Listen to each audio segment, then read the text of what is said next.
7 through 8 as well. There's 2 more copies there. If we get through chapter 6, then we're going to jump into the next packet, okay? You have QR codes, and those QR codes have each week on either side, all right? So if you don't see one on one side, it's going to be on the other, I think, maybe. At least that's what Deanne promised me. All right. Okay, you guys, where did we leave off? What did it look like when we were in Joshua 5? What were we just about to do? We were about to take off our shoes. That's right. There is some interesting stuff happening because you would think from a military standpoint, getting ready for battle, that there would be certain things you would want to do in order to prepare, right? We would want to have a good strategy. You'd be talking with your generals. You'd be surveying the enemy, and then you'd be listing their weaknesses and having a counter for their weaknesses. How do you control the battlefield? Well, we're going to get into it. Basically, you would look at if they have fortified walls like Jericho did, you'd be looking at planning some sort of siege, right? Cutting them off from outside access and basically waiting them out. Yes, ma'am. We are on chapter 5, verse 15. Chapter 5, verse 15 is the end. Page 18, I believe. Here's the thing I gotta confess. If you guys have the paper copies, if you're not using the electronic copies, that's more than okay. I did add a ton of stuff to the electronic copies, though. Chapter 6 has a lot more added to it. I say a lot more. It has a decent amount. When I was doing it, I was thinking, what would be the response be, right? If I started going into a ton of new stuff. So there's not so much where you'd be like, well, why do we even have our old copies? But we can get by, and we'll still make it work, okay? All right, chapter 5, verse 15, and the commander of the Lord's army said to Joshua, take off your sandals from your feet, for the place where you are standing is holy. And Joshua did so. So, we know that Joshua bowed down and he started worshiping this person, the commander of the Lord's army. Because this worship is allowed to happen, what is that telling us? Is this person an angel? No. This is somebody other than an angel, right? So what would we call that if it's not an angel and it's an appearance of, because it's accepted when he calls him Lord, right? He doesn't get rebuked for saying that, so this is God. And so, what is it called? A Christophany. This is an appearance of Christ, a theophany, an appearance of God, right? In the larger sense. But this one is a Christophany. We believe that this is a pre-incarnate Christ coming and displaying himself to Joshua right now. And we know this because of what Joshua is allowed to do. In other places, and what we talked about last week was there were certain instances, even the apostles were having people who wanted to bow down and worship them from time to time. And they were rebuked, right? Those people who do it get rebuked. At one point, Paul and Barnabas are tearing their clothes because it's upsetting them so much that people are wanting to give them glory. So, but this person is accepting it. There's only one person who wants this to happen, who is advocating for worship to happen to them, who should not be advocating for it, and that person is Satan, right? And we see that with the wilderness temptation. Okay, let's keep going here. So this angel actually commands Joshua's worship. This is no angel at all. This is a theophany. This is an appearance of God, specifically, we believe, Jesus. All right, and then some of the language that's happening here, this language in verse 15, what is it almost verbatim the same as? Yeah, Moses, the burning bush. Yes. Okay. I thought Pastor Ed was giving me the special eye. He was not. His wife came in and I was like, oh, I must have said something good. That was nice. You get all a little color in my cheeks right now. So why do you think it's important? Why do you think that this commander of the army is using these words in particular right now with Joshua? Not only why is he saying it, but what is his motivation for using these words as well? What do you think?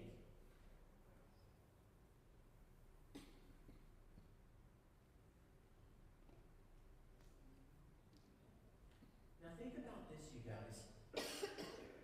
What are all the steps that people have to do in order to be in the temple, in the tabernacle, the tent of meeting, right? And to have an encounter with God? Can anybody approach God? Just anybody? No. It has to be Levitical priest, right? And then even then, what do you have to have going in the Holy of Holies the whole time in order to kind of, I want to say the word is obfuscate, right? To kind of cover up or shroud. What do you have to keep going so that you don't catch too much of the glory of God in the Holy of Holies? Do you remember how the priests walk in and they walk in with a certain instrument? What do they walk in with? Bells on their ankles, yes. There's something to hold it back. Yeah. So people know they're still alive, right? They haven't died in the glory. But what else are they holding in their hand and they're kind of moving all around? A censer, right? And that censer is kind of, it has incense. And so that cloud of incense is covering up the Holy of Holies, right? As they go in there. And it's, you almost get that sense of they can't catch a full glimpse of God by mistake. They have to shroud him because he's too much to be in their presence. And the bells on their ankles, right? If that is what is expected when they go to the tent of meeting, and it's these specific people, now you have somebody who's not a Levite, and God is out in the open, right? So you would think there's probably certain things that you have to do, certain precautions that you need to take. Well, the one is that where God is, that place becomes what? Holy. It becomes sacred. And so what you need to do is you have to remove your shoes. You have to remove your sandals. That was one of the requirements for the priests as well. When they go into the tent of meeting, they would have to take off their shoes and sandals because that place is holy. And we're seeing the same thing happening here. Now, why do you think Joshua in particular is hearing this exact message? What is it doing? What are these words in particular doing? Besides saying this is a holy space, take off your sandals or shoes. What's that? It's affirmation. It's calling back to something. What is it calling back to? Yeah, to Moses. Right? And Joshua is who in relation to Moses? He's the next in charge. So do you think that Moses has probably heard this account, right? From his mentor, from his boss, Joshua. Joshua has heard this from Moses, right? He knows this account. He knows the words. He knows what the burning bush encounter sounded like and what happened. And so this is a callback where Jesus is reminding him, right? Because one of the things that Moses told him and that they were praying for is that God would be with Joshua just as he had been with Moses. Right? And so if you think about that, what better way to start that off than to say, let's have some of the same encounters that I had with Moses. Okay? The voice of the burning bush. Scholars believe this is the voice of Jesus speaking from the burning bush. And it's the same personhood speaking to Joshua now. The same words, in fact, is what we're hearing. There is a little bit of a study on shoes because shoes kind of have a role to play within, especially the Old Testament. You'll even see it kind of popping up in the New Testament. There's some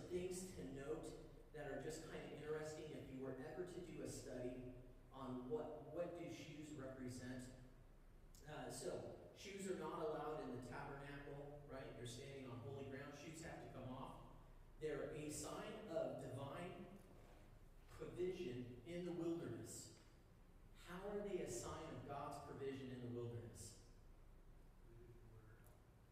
Shoes did not wear out. How long were these people wearing the same set of sandals and shoes? 40 years, right? 38 to 40 years. The same pair of shoes, not wearing out. I'm pretty meticulous with shoes. I've had these shoes nearly a year now, right? I get bugged by Erin Gatton because she's like, how long are you going to keep those shoes white, right? I don't know if I have it in me, though, to go 38 to 40 years with the same pair of shoes in the same condition. But that's what we're told that the Israelites, their clothes did not wear out. Okay? God's provision. It's also a sign and part of this is going to, it's either a mark of disgrace or shame or a sign of marriage license or exchange. And part of that is, we know this in this culture, if you were a widow, if you were looking to be betrothed, and you went to your kinsman redeemer, that person who was next in line within your family, and you were a widow, and you were saying, please take me under your wing and marry me so that I'm still covered within the protection of the family. If that person was so motivated to say no, they would give you their shoe. They would give you their shoe. And so it was actually seen as a sign of shame if you were rejected by a guy. So guys, if you ever want to have fun, just pack a shoe in a package and send it to your wife. Say, read into this what you want, right? No, don't do that. It doesn't go well. Okay, and then it is a bit of a symbol of stature, right? Because John the Baptist, he kind of talks about it in a sense. And what does John the Baptist, what is his relationship? Or why would we say that it's almost like a symbol status, somebody's shoes or sandals? How is it for John the Baptist? What is that connection? I'm not even worthy to untie the sandals, right? Of the one who's coming. That's right. That's right. Okay, we're going to keep going on here. It's interesting to know because they were in Jericho. They were in one of the worst areas. We know that during this time that God had said that the iniquity of is it the Amalekites that he says, has not reached its fullness. Do you guys remember reading that? I'm talking about how there's this countdown where when the fullness of their iniquities, of their sin, finally reaches a certain amount, a limit, that God will say, it's enough, and I'm going to spew them out of the land. And that's part of his people coming in and displacing them, dispossessing them. So they are with the worst of the worst right now in Jericho. What does the worst of the worst look like? Well, we know from earlier it looked like Sodom and Gomorrah, right? That was some of where this land was going with their people.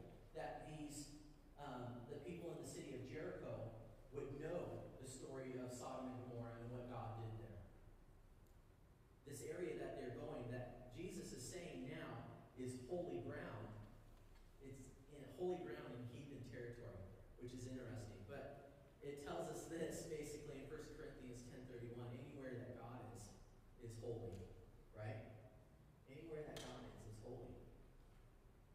Okay. We'll keep going there. It's interesting how God comes to certain people at certain times, how he displays himself. And just think about it.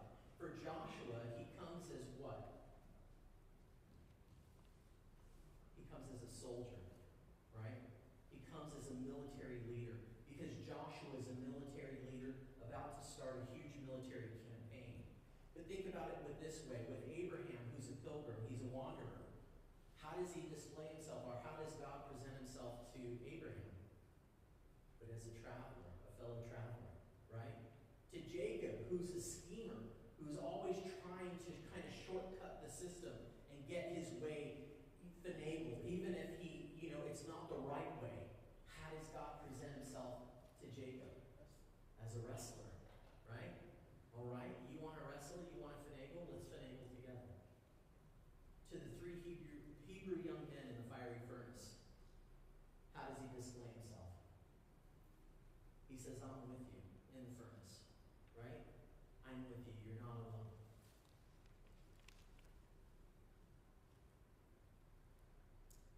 Consider Zechariah 14:3. Okay. So we have a little bit of prophecy here. And what it's telling us here, when we look at Zechariah, this reference that's here, Zechariah 14:3 says, Then the Lord will go out and fight against those nations as when he fights on the day of battle. And some translations will say, as he fought on the day of battle. And so, when you look at that, you see that Zechariah in the second verse there, in chapter 14, Zechariah is talking about the second coming, the day of the Lord. But this says, the Lord will go out on this day of the Lord as he fought on the day of battle.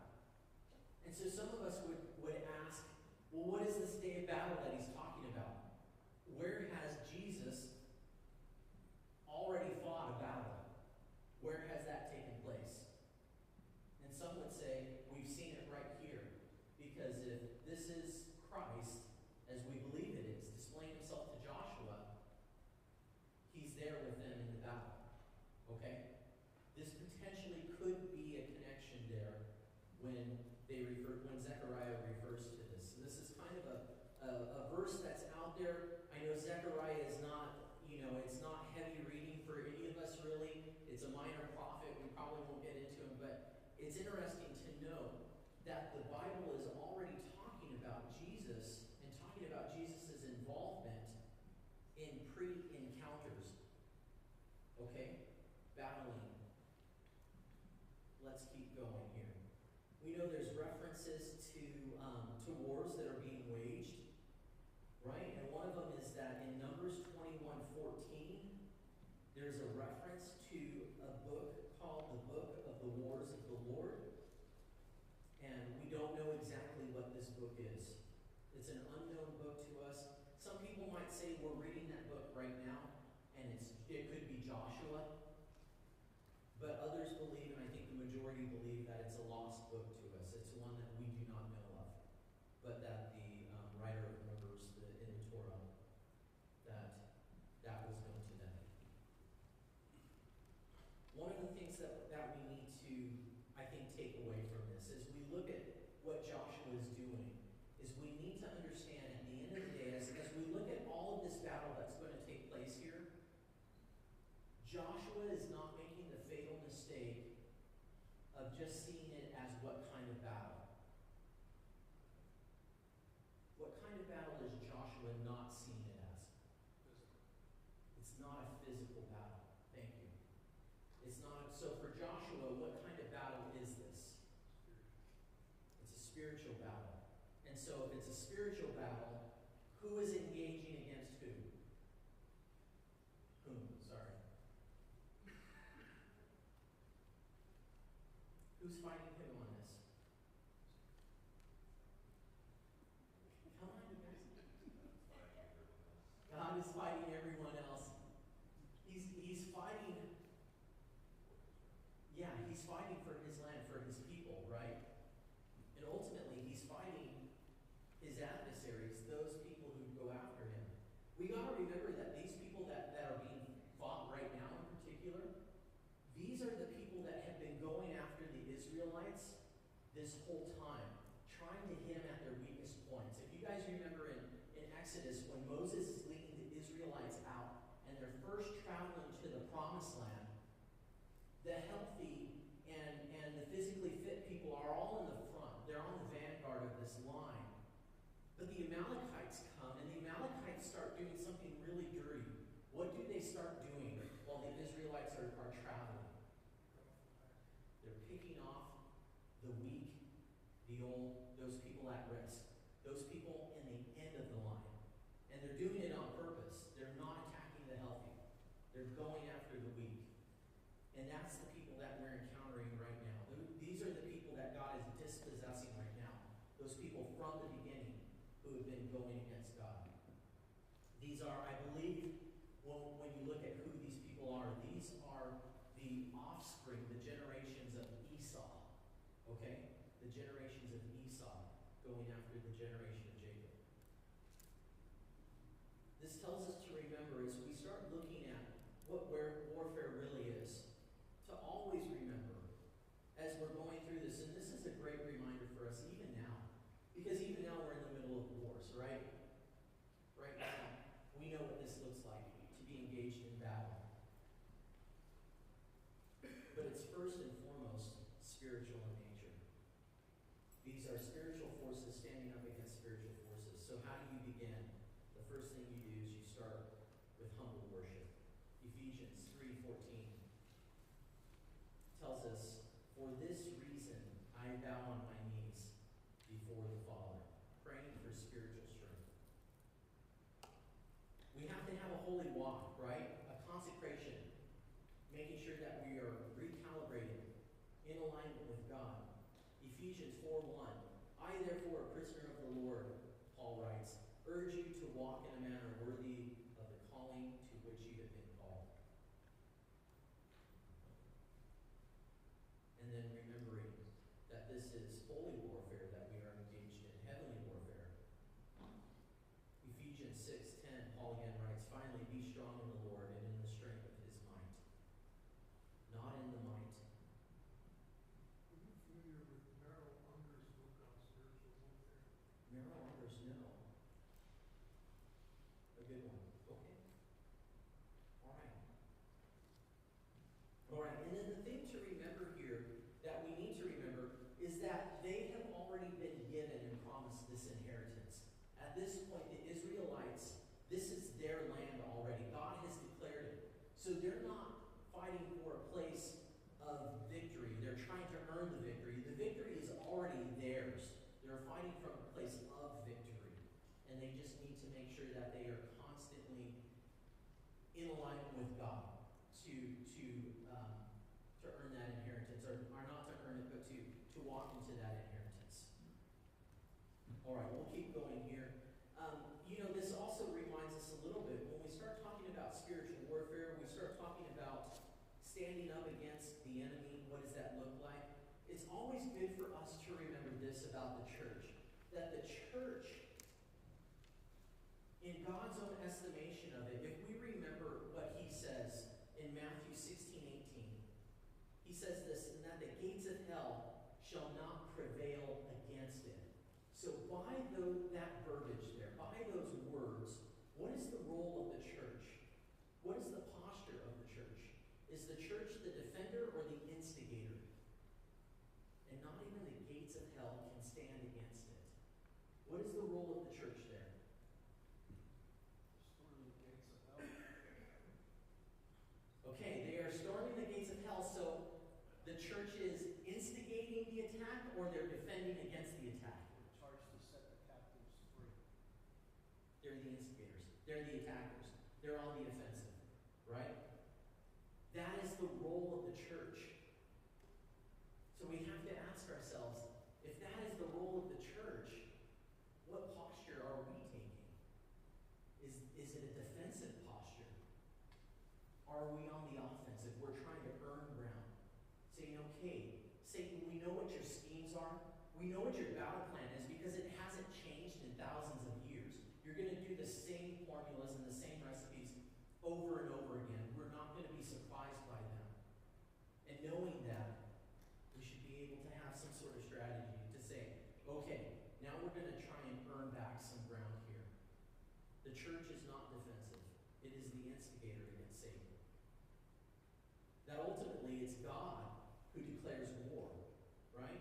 We see that in Genesis 3:15, in that thorns and thistles curse, all the way in the Garden of Eden. "I will put enmity between you and the woman, and between your offspring and her offspring. He head and you shall bruise his heel. This is God sending this encounter, this warfare in motion for us. We are now in Joshua chapter 6, verse 1. Now Jericho was shut up inside and outside because of the people of Israel. Oh, I'm sorry, I read that totally weird. Let's try that again. Now Jericho was shut up inside and outside because of the people of Israel. None went out and none came in. This again is a reversal of what I was telling you guys about. 38 years previous to this, they were on the offensive, picking off the Israelites, attacking them in their weakest moment, right? Just having crossed the Red Sea, not truly being formed up, and these are the same people who are going after them. Ultimately, though, what we're looking at is this is siege warfare, which is what we're looking at with the Israelites. And there's a couple of things to note here, and I think I may be jumping ahead. No, this is a new note that I put in. I apologize. If you have the digital, you will get some of this new information. But if you think about what siege warfare is, when you have walls and you're defending your city against somebody coming in and wanting to invade, and you are saying, we have the walls and defenses to stand against you. We just talked about this on Sunday with the city of Troy, right? In that story. But the true story is this. When the Romans were doing a siege on a city, that city had to know, we have to be prepared to at least go 10 years inside our city walls without having access to the outside. Because there are accounts of the Roman army surrounding an entire city that was that was walled in and waiting them out for 10 years, saying you have no access to any water coming in, you have no access to any crops, nobody's coming in, nobody's traveling. And that's what the Romans would do. This is what this is ultimately that we're looking at, is that Joshua is now saying, okay, we're going into siege warfare and we're going to surround you. Let's keep going with verse 2. I want to pause more and talk details, but I don't think this is the part to talk details yet. All right, Joshua 6:2. And the Lord said to Joshua, see, I have given Jericho into your hand with its king and mighty men of valor. Have given. The victory is already theirs. And the victory is already theirs because Joshua is not the one in charge. He's not the one drawing up the battle plan.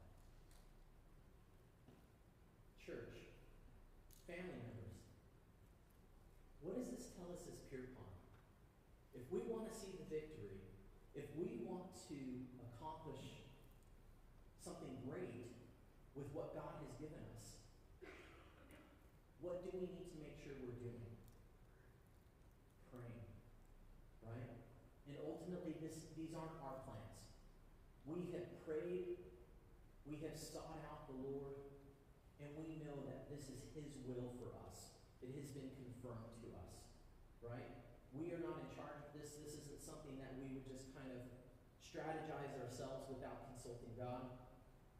There are three ways. Let me get into this. Joshua 6, verse 3. You shall march around the city, and all the men of war going around the city once. Thus shall you do for 6 days. So this person is telling Joshua, this is the battle scheme. March around the city, and you're going to march around it once a day for 6 days. Can you imagine being the battle leader there and hearing these instructions from your boss? How are we going to take this city? You're just going to walk around it once a day. There are 3 ways we can do God's work. We can make the best plans we can and then carry them out to the best of our ability. That's strike 1, right? Our second option, having carefully laid out our plans and determined to carry through with them, we may ask God to help us and to prosper us in connection with them. That's strike 2. That's not a winning strategy either. Or the third way is to begin with God, ask Him His plans, and then offer ourselves to Him to carry out those purposes. in that we see success. And often God will put us in places that don't make sense. And we'll be challenged. A lot like Joshua here. I don't understand why he would ever call us to make this step first, but we trust in him. All right, Joshua 6:4. 7 priests shall bear 7 trumpets of ram's horns before the ark. On the 7th day you shall march around the city 7 times, and the priests shall blow the trumpets. So we're starting to get some sevens here. 7 priests, 7 trumpets, 7 days, and ultimately 7 times, as we're starting to see played out. You guys, why is 7 an important number to understand within Bible reading? What does 7 represent? Completion, right? It's a cycle of completion. Okay? That being said, so what is the number 8? What's that? What's that? It's a new beginning. Yeah, it's a new beginning, right? You've completed, now let's begin anew. Yeah, very good. So, what's that? Seventh day was the day that they're supposed to be holy. Yeah. In fact, Linda, that's actually the next section. But let's hear from Pastor Ed really quick. So six is the number of man, that God made man.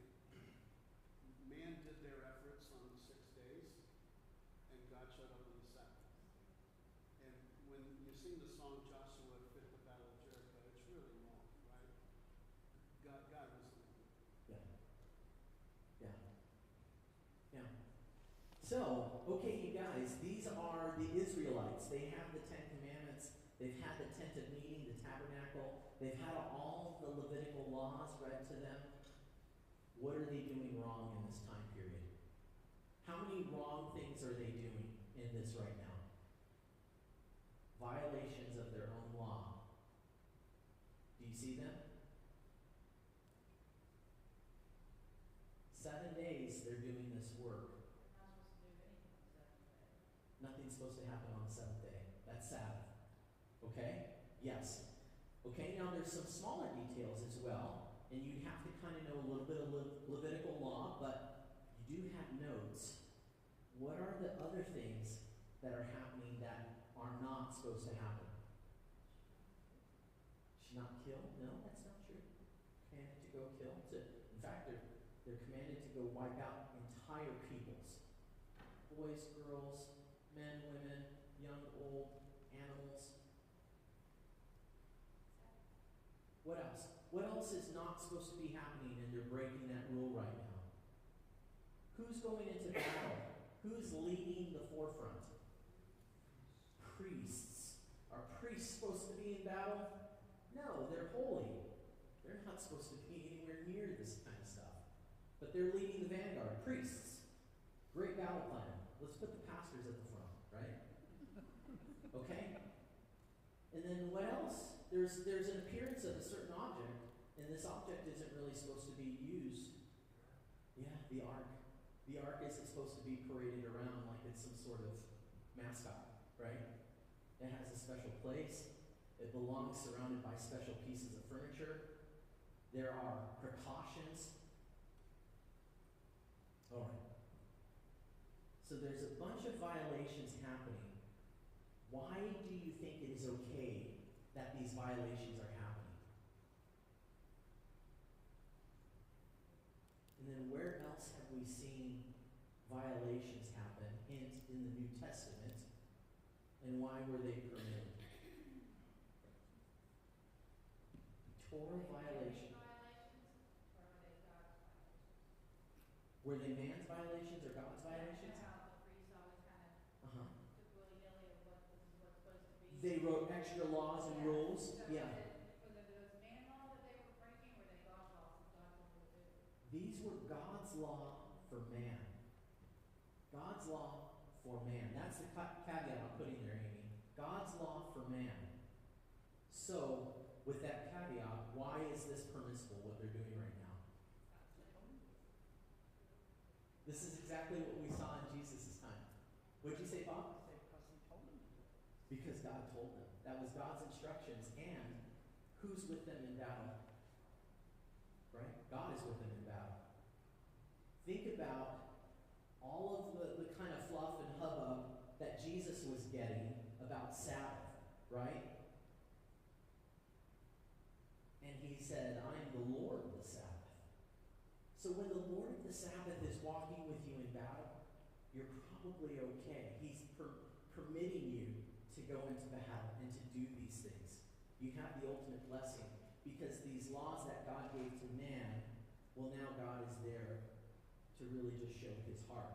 Ultimately, you guys, do you remember what was the purpose of the laws according to the Apostle Paul? What do the laws actually do? Do they make you holy?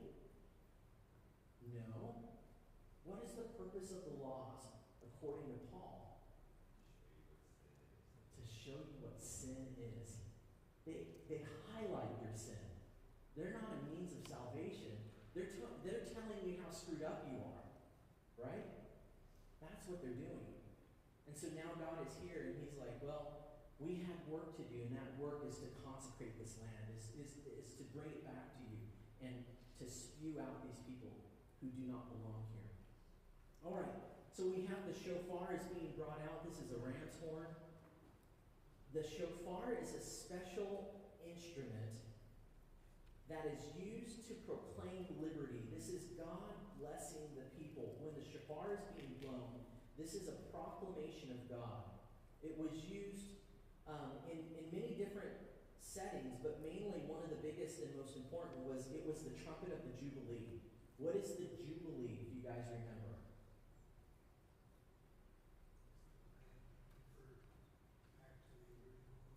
Yeah, the land reverts back to original owners. And how often does the Jubilee happen? Yeah. It is, it's 7 sevens. So it's like 49 years have completed, and then you have a year of Jubilee, right? This is a very, very special instrument. But we see it being carried into battle. One of the things to note is there is another kind of instrument that they could have taken with them, and it's the Hatz. Oh man, I'm going to mess this up. It's the Hatzatzra. And the Hatzatzra is a silver trumpet that was also used by the priests.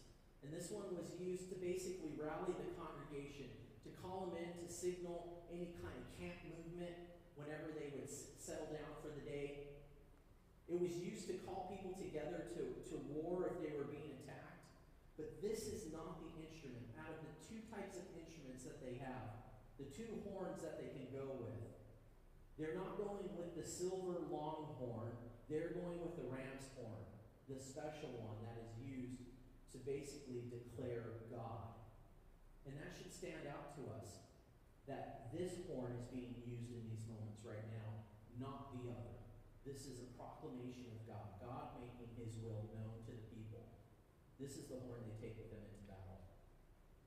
Verse 5, and when they make that long blast with the ram's horn, when you hear the sound of the trumpet, then all the people shall shout with a great shout, and the wall of the city will fall down flat, and the people shall go up, everyone straight before him.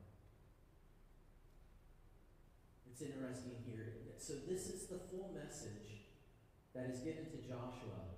Now Joshua has to go and share this with everybody else, all of his commanders. All right, you guys, I got the battle plan. Here it is. Right?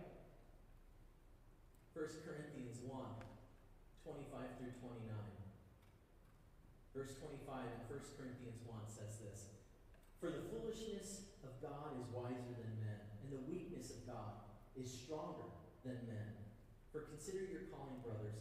Not many of you were wise according to worldly standards, and not many were powerful, and not many were noble birth.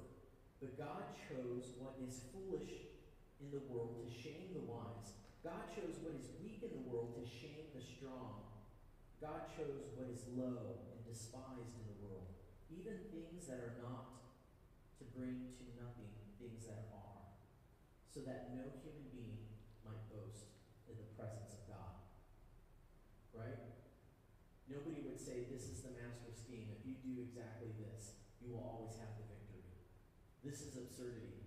that Joshua is hearing right now, and that he's now conveying to the rest of his generals and leaders. It's foolishness in their eyes. All right. The strange things that God does.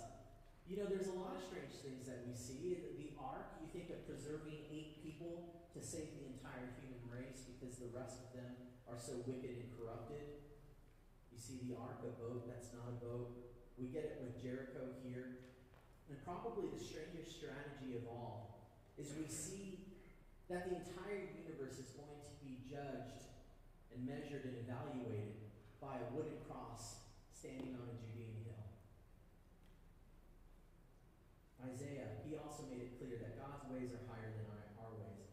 Isaiah 55, 8 and 9, it says this. For my thoughts are not your thoughts, neither are your ways my ways, declares the Lord. For as the heavens are higher than the earth, so are my ways higher than your ways, and my thoughts than your thoughts. That's why it's always good, I think, to start with God. Because when we start with ourselves and our own battle plans and our own kind of schemes, we find that we aim too low, right? God is calling us to higher. You can do more. You just have to let go and trust in me, is what he tells us. I wonder what that means in your life. What are those things that maybe you could be aiming a little bit too low? That maybe it's your agenda and your strategies trying to address something going on in your life, in your family, in your situation. Maybe it's in your household, maybe it's at work. What do you need to hand over? And say, God, I don't have a good plan. I don't want to bring a plan other than yours. And I'll wait here until I hear what that answer is. Verse 6 in Joshua 6. So Joshua the son of Nun called the priests and said to them, take up the ark of the covenant and let 7 priests bear 7 trumpets of ram's horns before the ark of the Lord. So the ark is symbolizing God's presence here. And this is modeling the book of Revelation. We're going to start to see a lot of hints and kind of foreshadowing of the book of Revelation. Okay? The ark is going before. It's preceding. What goes before the Ark of the Covenant in this strategy? We just read it, you guys. What's going before the Ark? Who's in front of the Ark? We know there's people. Who are they? These are the military elite, right? This is Delta Squad. The priests. These are the pastors. Okay? Are pastors Delta Squad? And what do the priests have? What are they holding? The shofar, the horn, the ram's horn. What is going before the ark? The horn is going before the ark. The declaration of God, right, is going before the presence of God. Now here's one thing to know. We believe this, according to Numbers chapter 26, that the Israelite nation at this time was about 2 million people. And going into battle was probably about 600,000 men. Now here's the thing to note. The entire size of Jericho was about a 7-acre city. A 7-acre city. So if you have a concept of what an acre is, that's about a large property around a house, right? That's acceptable. That's good space. You're not, breathing on top of your neighbor. So that times 7. That's the size of the city. A 7-acre city. 600,000 warriors. Think about the logistics of going around this city. Bible scholars believe, okay, it could be 600,000 men, but that is a huge formation. How dense that is coming out from the walls. People circling around. And so they're believing probably this isn't all of the men, all of the fighting men. This is probably just a retinue, a small amount or a small portion of these men actually marching around. Because if you do the logistics, 7 acres, 600,000 men, that's a lot of people, right? Okay, we'll keep going here. Verses 8 through 9. And just as Joshua had commanded the people, the 7 priests bearing the 7 trumpets of ram's horns before the Lord went forward, blowing the trumpets. with the ark of the covenant of the Lord following them.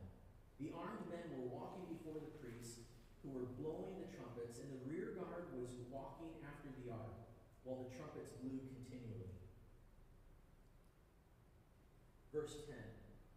But Joshua commanded the people, "You shall not shout or make your voice heard, neither shall any word go out of your mouth until the day I tell you to shout. Then you shall shout." 6 days of silence. 6 days of silent marching, one circuit around the city. On the first day, you're a citizen of Jericho. You're probably pretty frightened, right? It said that their hearts had melted. All the strength had gone out of them because they knew the story of what God could do. So day one, you see this amazing thing happen, and you're just anticipating. But then nothing happens. Day 2, day 3, day 4. Don't you think at some point they're probably getting taunted? People are hurling insults to them as they're marching around in silence. How long do you get away with that without somebody saying something about what you're doing and calling out the lunacy of what it appears to be? Right? They're marching in silence. This is something interesting to note, though. When you start looking at the book of Revelation, and in particular, you start with Revelation chapter 8, and you go all the way through chapter 11. Let's quickly, if you guys can, let's just very quickly just flip through our Bibles, okay? Our flip through pages, whether on your phone. If you don't have any of that close at hand, then just kind of sit tight and we'll try and recap. But starting in chapter 8 of the book of Revelation, there's a portion starting on the 6th verse that is entitled The Seven Trumpets. The Seven Trumpets. We're dealing with trumpets right now, right? All right. Now the 7 angels who had the 7 trumpets prepared to blow them. The first angel blew his trumpet. It followed hail and fire mixed with blood. The second angel blew his trumpet, and something like a great mountain burning with fire was thrown into the sea. The third angel blew his trumpet, and a great star fell from heaven, blazing like a torch. The fourth angel blew his trumpet, and a third of the sun was struck, and a third of the moon. Let's keep going. There's no more mention of trumpets in that chapter. Chapter 9, verse 1, and the fifth angel blew his trumpet, and I saw a star fallen from heaven to earth. Let's keep going. Verse 13 in chapter 9, then the sixth angel blew his trumpet, and I heard a voice from the 4 horns of the golden altar before God. We're going to keep going. And we're going through chapter 10. There's no mention of trumpets there. And here we go. Chapter 11. Let me make sure I have it. Verse 15. So we get the 2 witnesses there. Then the 7th angel blew his trumpet, and there were loud voices in heaven, saying, "The kingdom of the world has become the kingdom of our Lord and his Christ, and he shall reign forever and ever."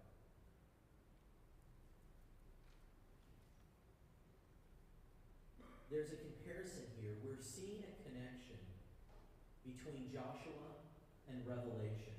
Joshua is giving us a model, a prototype of looking at how God operates.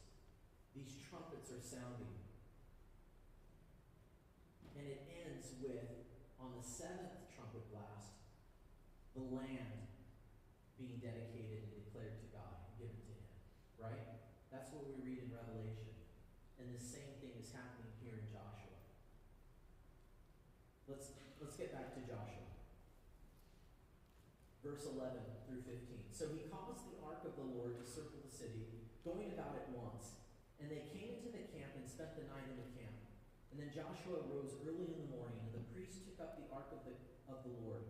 And the the seventh priest bearing the seven trumpets of ram's horn before the ark of the Lord walked on, and they blew the trumpets continually. And the armed men were walking before them, and the rear guard was walking after the ark of the Lord, while the trumpets blew continually.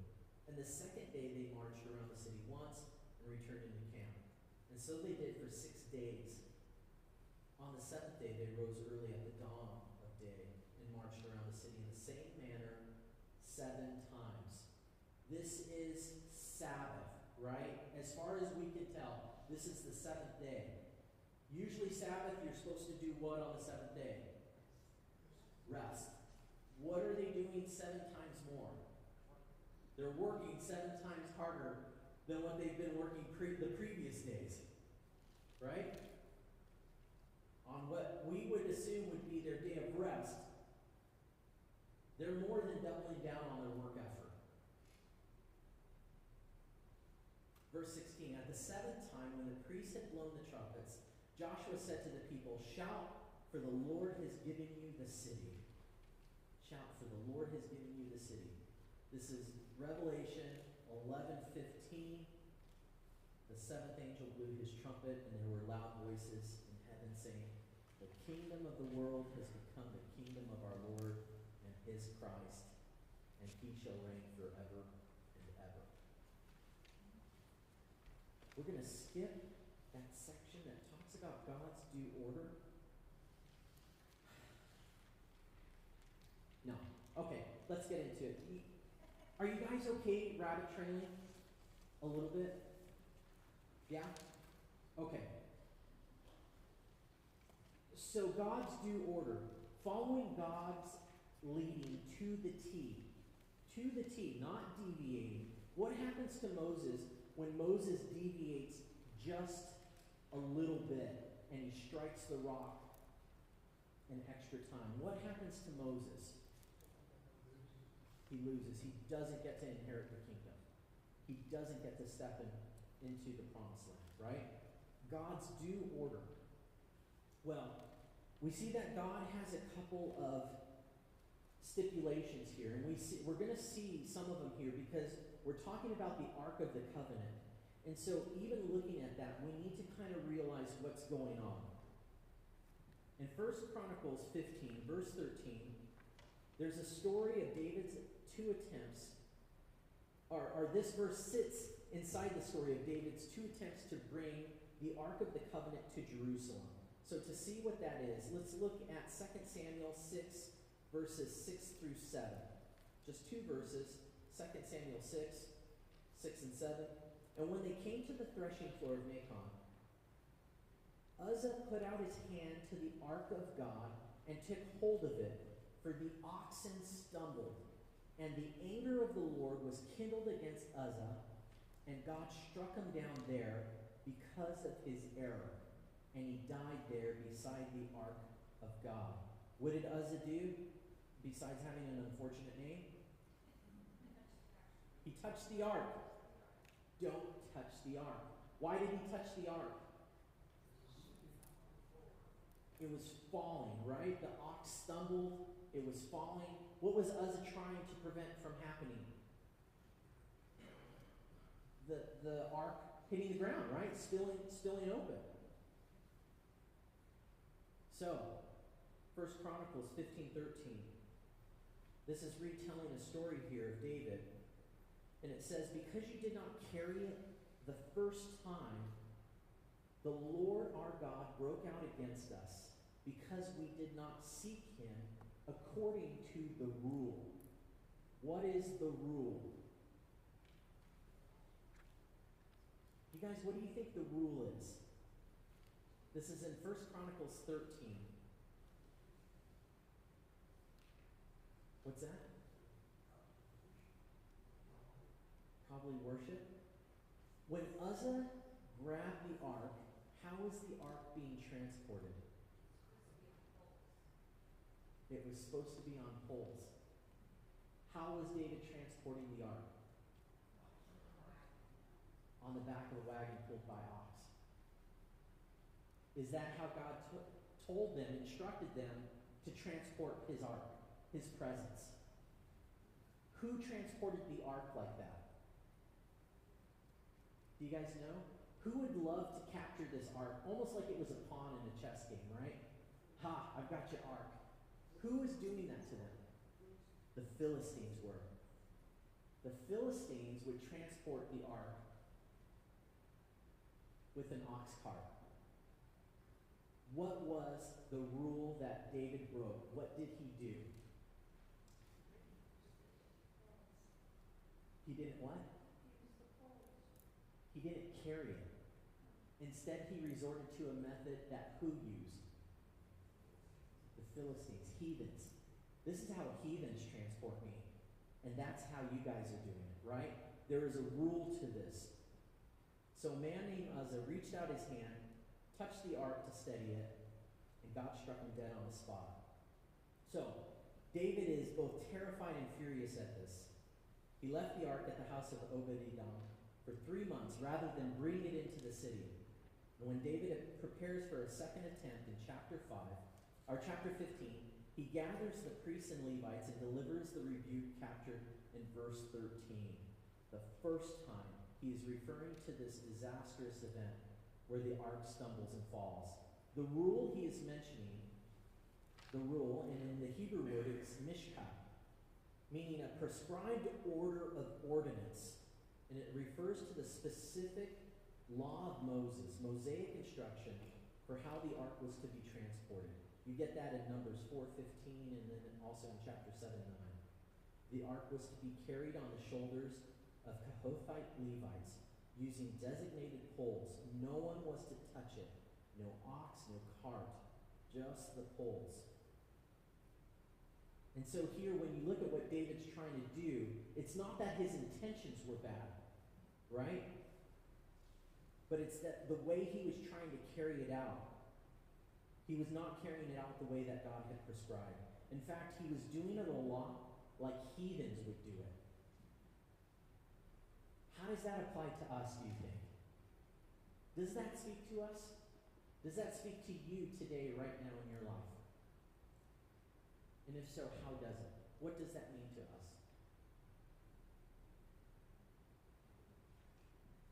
Well, it's like in spiritual warfare. We can't battle spiritually if we aren't pure in heart. Mm-hmm. So we have to ask for cleansing of any known sin before we can take that war. Yeah. Okay? We want to do it our way, take the shortcut. When we do it our way, right? When we try and behave out of our own impulses and intentions, even if it's with a goodwill, good intentions happening here, but it's when we're doing stuff that step out of the prescribed order that God has given us. And so what this is telling us is Joshua, I think, is receiving these instructions. There's a reason why he is this right person that Moses had chosen. Because Moses knew that he would obey. That he knew this is to the letter of the law that you must listen to God. Sincerity, I love this. This is what a commentary said. It says this: sincerity is not a substitute for obedience. Right? I think of the reference. One of my favorite songs is by an old Christian, contemporary Christian music, CCM artist named Steve Camp. Steve Camp. And he has this great song called Consider the Cost.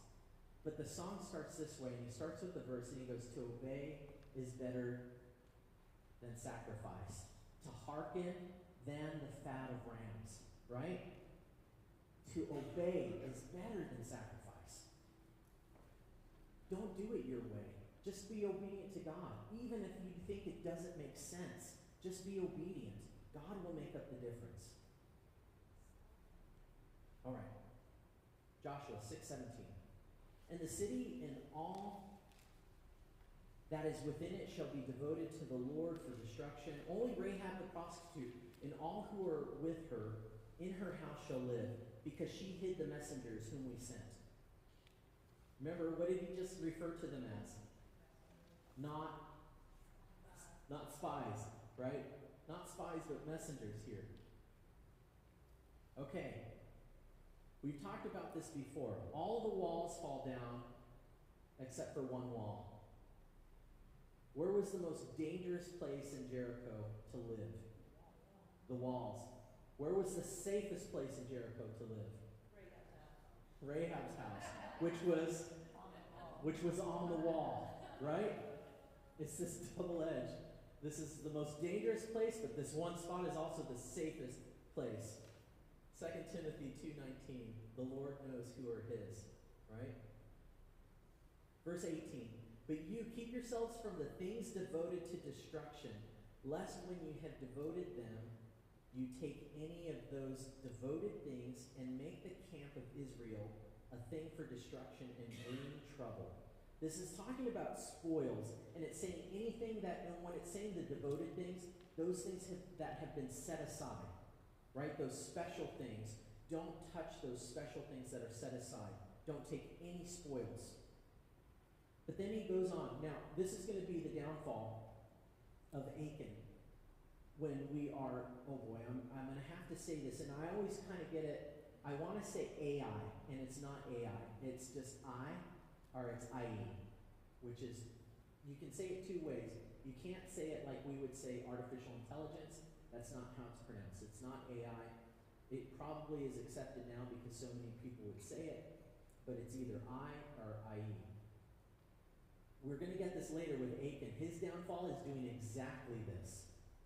He's breaking this rule right now. Okay, Joshua 19 says, but all silver and gold and every vessel of bronze and iron are holy to the Lord. They shall go into the treasury of the Lord. And this is seen as first fruits, or basically a tithe that's being set aside for God.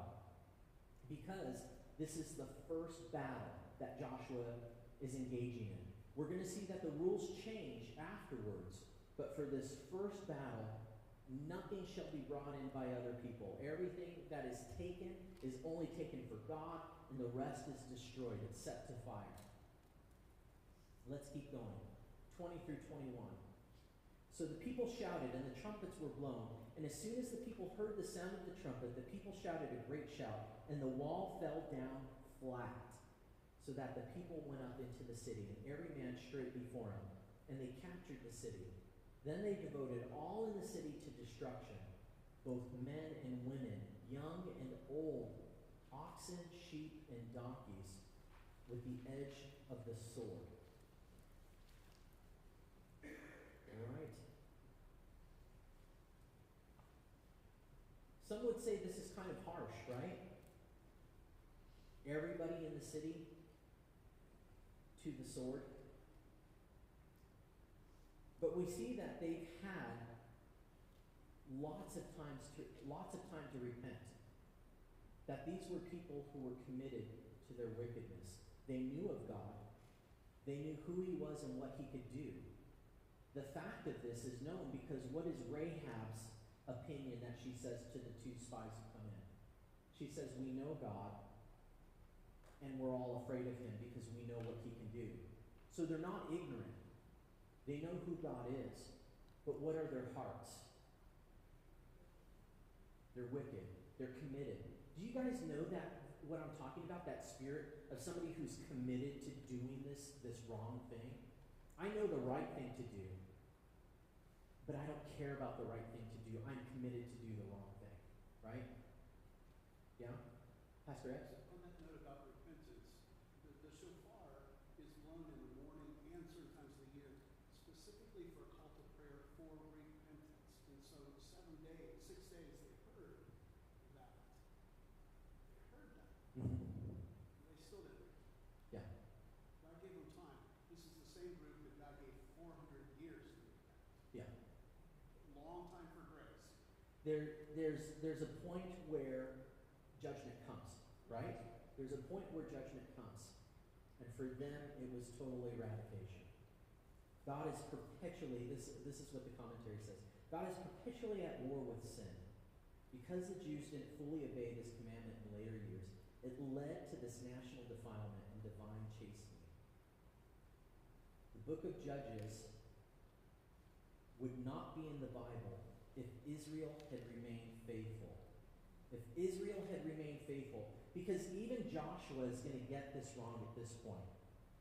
And he's going to campaign, but what does he say later in his book? He has a moment where he says, but I was unable, in my old age, I am still unable to eradicate every presence of the presence of these enemies, right?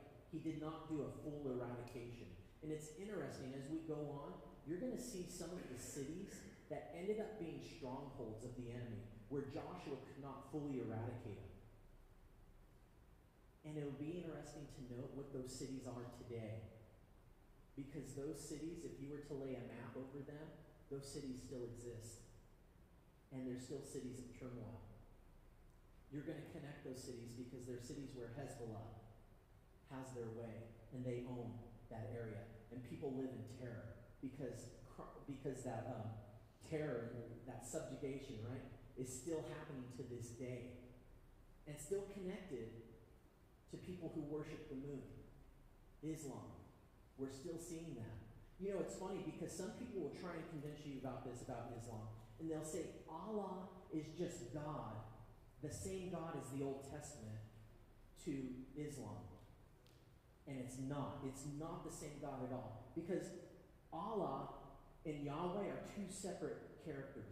One, Yahweh, you know exactly what he's thinking and what he calls for, and you can predict how he's going to respond because he's laid everything clearly out before you. He's told you, these are my laws, and this is how you live in holiness. These are my guidelines, and if you live in these guidelines, you will be blessed. It's very clear. And you find that Allah is capricious. He is unpredictable. You could live a life of devout faith as a Muslim and still come before Allah and not be permitted heaven.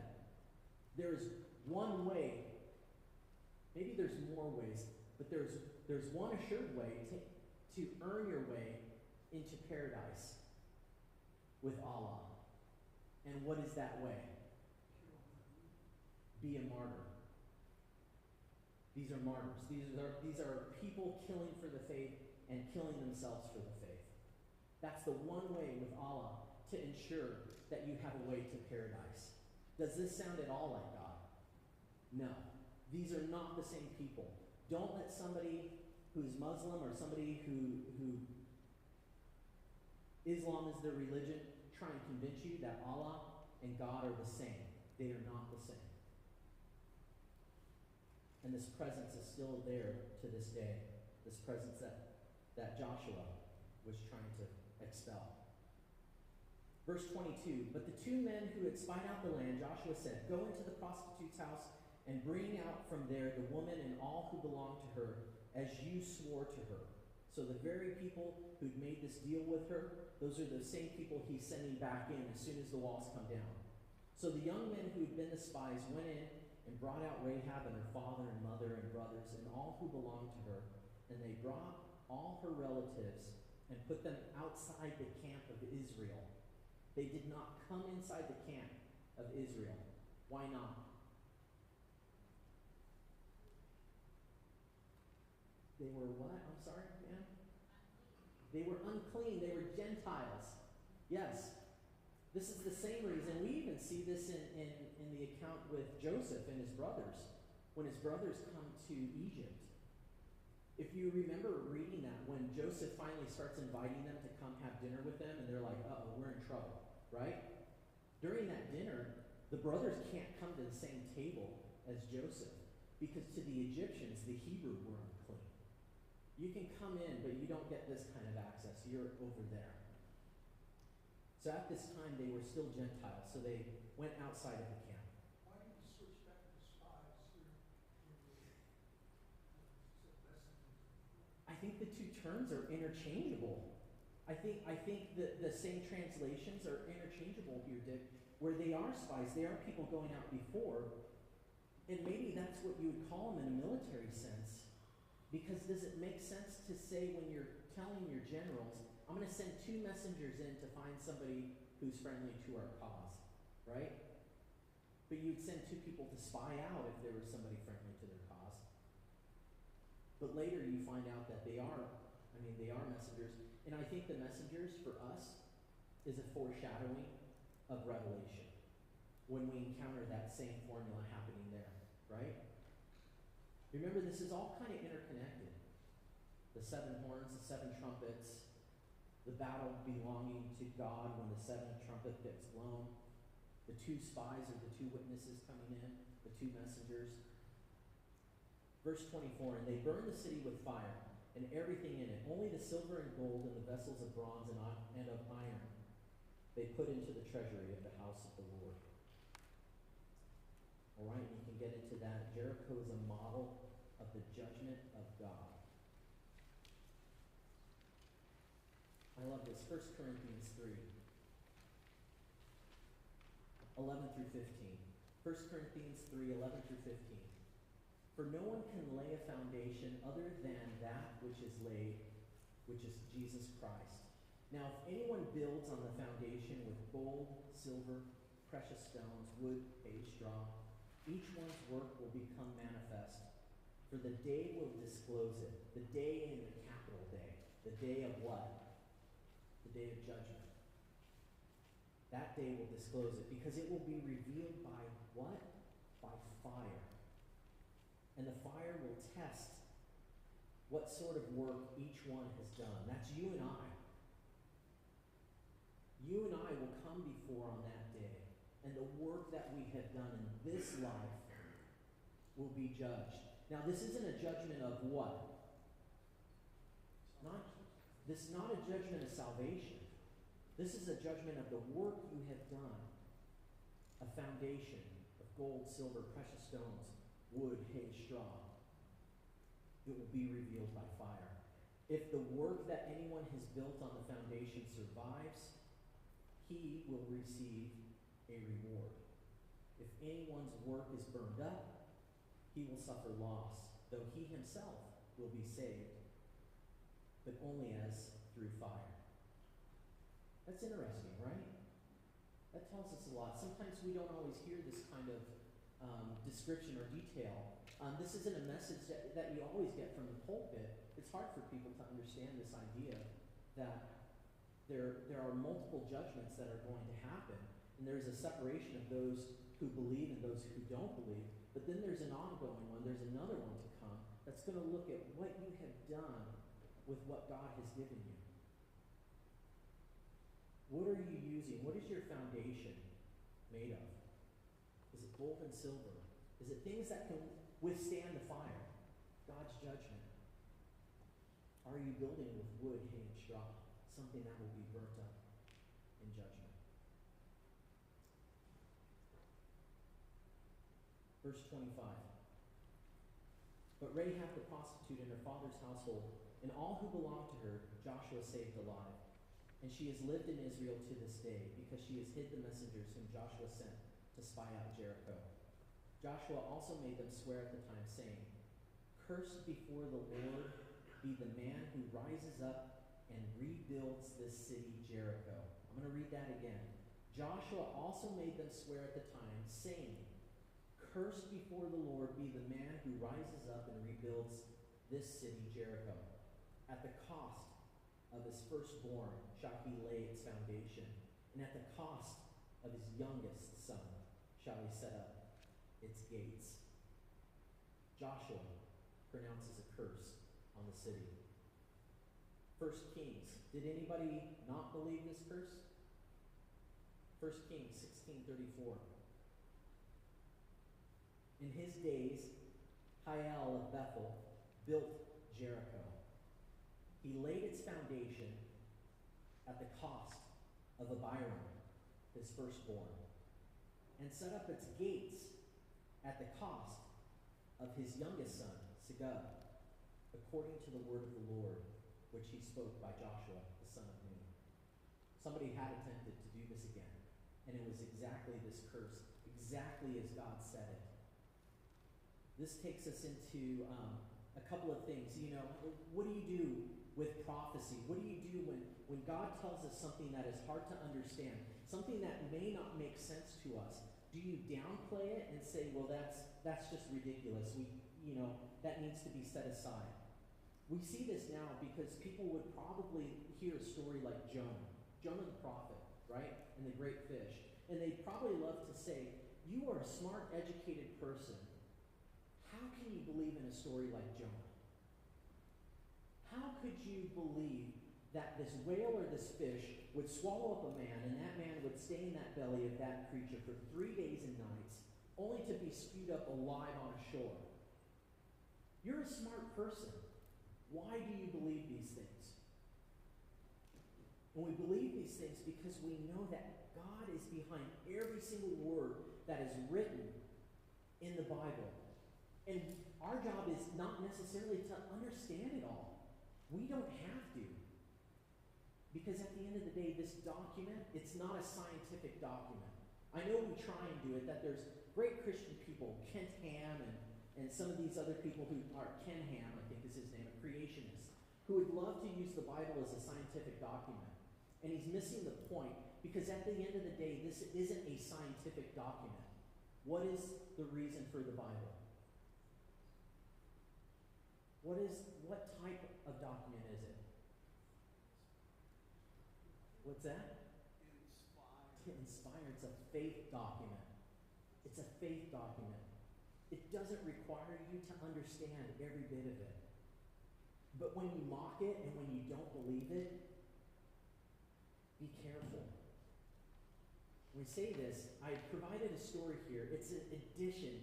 You guys, you are missing it. It is page 28 of a 31-page, right? A 31-page study. It is a new edition that I put in here because I thought of a time where somebody mocked the prophets of God, somebody who's pronouncing blessings and curses. And it's an Israelite king named Zedekiah. And he has two prophets telling him two different prophecies. And he's mocking them, and he's not listening to them. And partly why he's not listening to them is because he thinks that he's getting counter stories from one. Well, you're saying one thing and you're saying another, and they don't agree with each other as I understand it. One was that he would be taken into exile, that Babylon would come and get him, and that he would survive and die in Babylon. But the other prophet is saying you would never see Babylon. And so Zedekiah is saying, how can I believe you guys when you guys are telling me what I believe is conflicting information? You're telling me I'm going to live in Babylon, and that's where I'm eventually going to age and die. But you're telling me I'll never see Babylon. What happens to Zedekiah?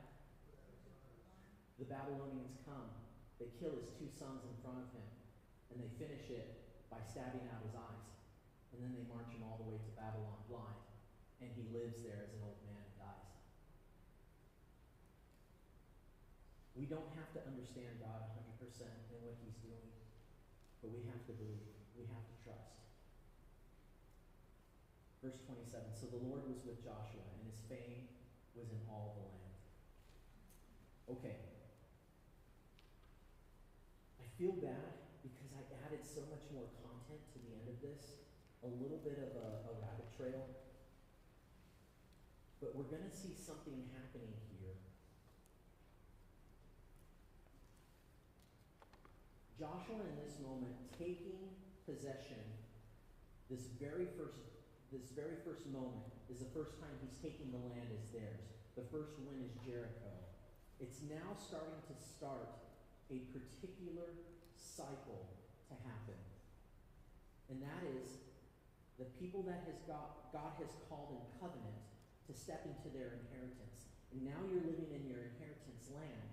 There are rules that you have to follow. And the rules are this. I want you to work the land for this many years.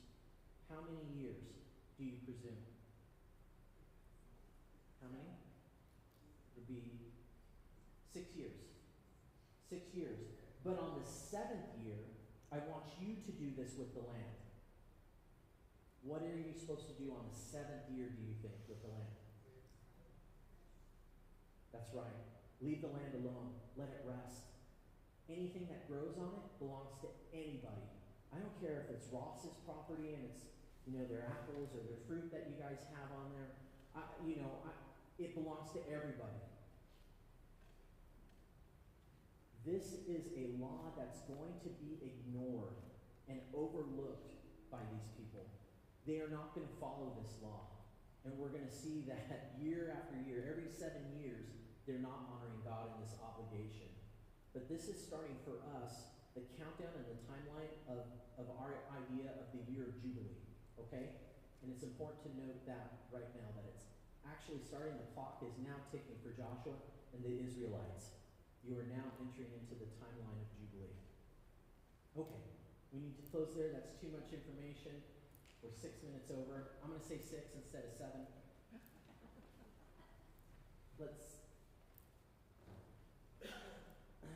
Let's close in prayer. If you guys want to talk more about it, please, we can stay behind after, but let's dismiss, okay? Heavenly Father, we thank you for this night. Lord, be in our minds as we take in this information. Lord, there's a lot to take in. It's a lot of information, and it can come very quickly. And Lord, I believe this, that you have something to tell us, even in these stories of an army going into battle and walking around a city. Lord, I believe you're telling us that we need to pay attention to you, that we need to make you our first priority, that all the schemes, all the planning that we do, all of it is of no good. It's no value. It's not going to be successful to us if it doesn't start with you. Father, I pray that you just continue to speak to our minds and our hearts. Lord, be with us as we dismiss. Bring us back again safely with one another this Sunday coming up. Father, we pray. Amen. Next week, Mrs. Dawn Ross is Oh. no, Yeah. Okay, session 5, or week 5. yeah, and there'll be No devoted. prayer or lunch. No devoted. That's right. Preschool has an event in here that it needs to be set up. So you guys, we're going to be back in the children's chapel in the